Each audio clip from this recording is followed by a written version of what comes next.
কখনো কখনো ক্রিকেট শুধু ব্যাট বলের খেলা থাকে না, হয়ে ওঠে সম্মানের লড়াই, অস্তিত্বের প্রশ্ন। আর আজকে বাংলাদেশ ক্রিকেট ঠিক সেই জায়গাতেই এসে দাঁড়াইছে, যেখানে হার জিতের হিসাব নাই, আছে শুধু মাথা উঁচু রাখার গল্প। ভাই, খবরটা শুনছো তো? আইসিসি অফিসিয়ালি ঘোষণা দিয়ে দিছে আসন্ন টি-20 বিশ্বকাপে বাংলাদেশ নাই, তার জায়গায় খেলবে স্কটল্যান্ড। হ্যাঁ, ঠিকই শুনতেছো, স্কটল্যান্ড, যারা কিনা মাঠে কোয়ালিফাই করতেই পারে নাই, তারা ঢুকে গেছে বিশ্বকাপে। আর বাংলাদেশ বাইরে। এটা কেমনে সম্ভব বলো তো? গত কয়েকদিন ধরে যা হইছে সেইটা একটা থ্রিলার সিনেমারে হার মানায়। একের পর এক মিডিয়ায় রটনা, বাংলাদেশের নাকি শাস্তি দেওয়া হবে, নিষেধাজ্ঞা আসবে, বিশ্বকাপ থেকে বাদ পড়বে। আইসিসি দিছে 24 ঘন্টার আলটিমেটাম, চাপ দিছে সর্বোচ্চ লেভেলে, ভয় দেখাইছে নানান ভাষায়। কিন্তু বাংলাদেশ এক জায়গায় অটল। নিরাপত্তার প্রশ্নে কোনো আপোষ নাই, হয় নিরপেক্ষ ভেন্যু শ্রীলঙ্কা, নাইলে এই বিশ্বকাপে বাংলাদেশ খেলবেই না। মুস্তাফিজের ঘটনার পর বাংলাদেশ যখন নিরাপত্তার কথা তুলল, তখন আইসিসি কি করল? কান দিল? না ভাই, কান দেয় নাই। বলল ভারতেই খেলতে হবে, পয়েন্ট। কোনো বিকল্প নাই, কোনো আলোচনা নাই। এইখানে একটা বড় প্রশ্ন, ভারত পাকিস্তান যখন নিজেদের শর্তে খেলে, নিজেদের পছন্দ মতো সব আদায় কইরা নেয়, তখন কোনো সমস্যা নাই। কিন্তু বাংলাদেশ নিরাপত্তার কথা বললেই সেটা অগ্রাহ্য। এইটা কেমন নিয়ম ভাই? এক এক দেশের লাইগা এক এক আইন।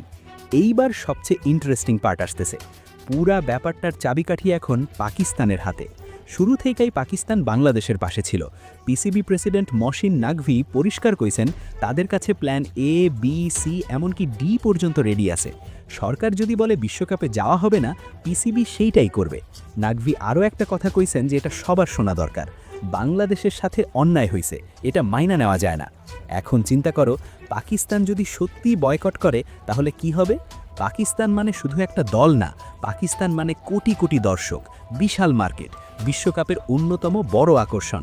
পাকিস্তান ছাড়া বিশ্বকাপ, সেটা কি আইসিসি সামলাইতে পারবে?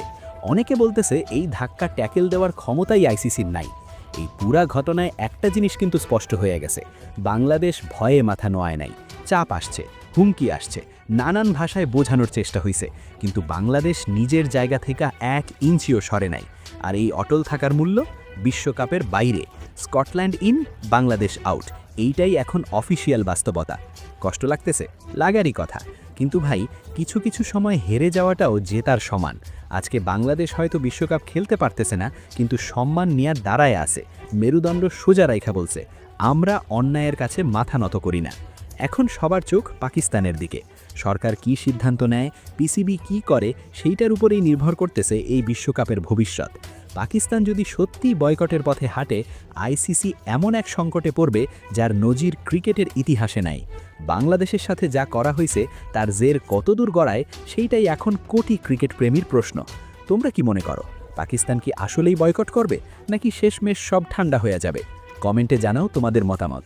আর হ্যাঁ, এই চ্যানেলে নতুন হইলে সাবস্ক্রাইব করে রাখো। এই ইস্যুতে যা যা আপডেট আসবে সব পাবা এইখানে।